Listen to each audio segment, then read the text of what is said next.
We are all handed the exact same script for a successful life. You sit in a classroom for 12 years, you get a 9-to-5 job, you sign a 30-year mortgage for a house in the suburbs, and if you follow all the rules, you eventually get to retire. Millions of people play this game perfectly, yet they wake up every day feeling like they are sprinting on a hamster wheel. You work more hours, you cut back on expenses, and somehow you are still barely scraping by. That feeling of running out of breath is completely valid because the underlying math of the American economy broke a long time ago. This chart shows worker productivity compared to wages since 1947. For decades, they climbed perfectly together. But look at this split right here in the 1970s. The top line shows that with computers and automation, a single employee today gets about 5 times more work done. But the bottom line, what that worker actually takes home in pay, goes completely flat. You're generating historically massive profits for your employer, but your salary has essentially stagnated, while the cost of rent, food, and medical care continues to climb.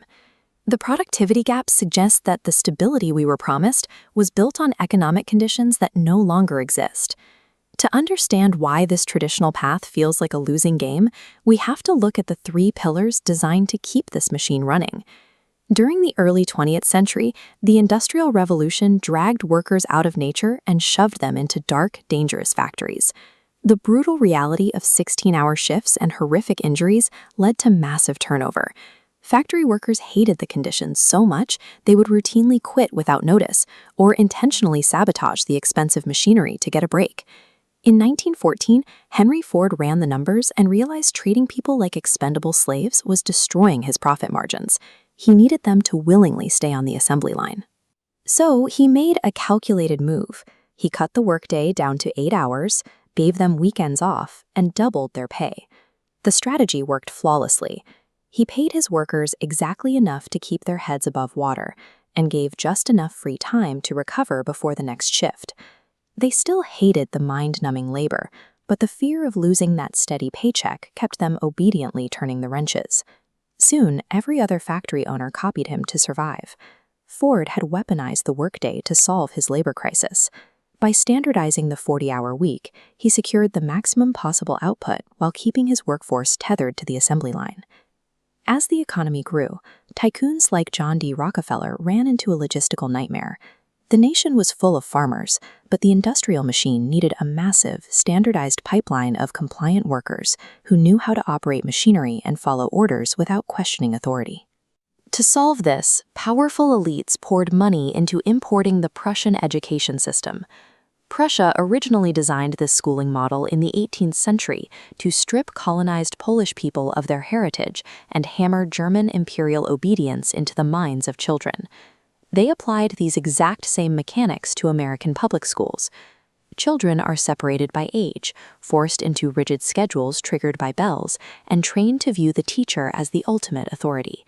You are graded strictly on your ability to memorize instructions and arrive at the single right answer. We often hear complaints that the modern public school system is broken. The truth is, it is operating exactly as designed. It systematically suppresses independent, entrepreneurial thought in order to pump out predictable, standardized cogs for traditional 9-to-5 jobs. By 1933, the Great Depression had paralyzed the nation. Frightened citizens were aggressively hoarding whatever cash they had left. When people stop spending, economic growth flatlines, and politicians lose their power. President Franklin D. Roosevelt needed a way to force the middle class to empty their savings back into the economy.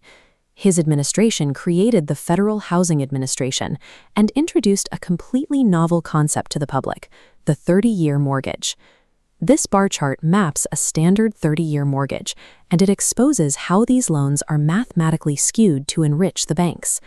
The payments are heavily front-loaded with interest. During the first few years of owning your home, practically all your money goes straight into the banker's pocket, building virtually zero equity for you. Statistics show the average person moves every 5 to 7 years. Every time you move, you reset this clock.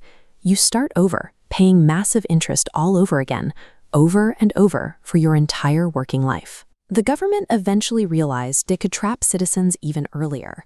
Under President Lyndon B. Johnson, the modern student loan system was heavily expanded, guaranteeing bank loans for 18-year-olds.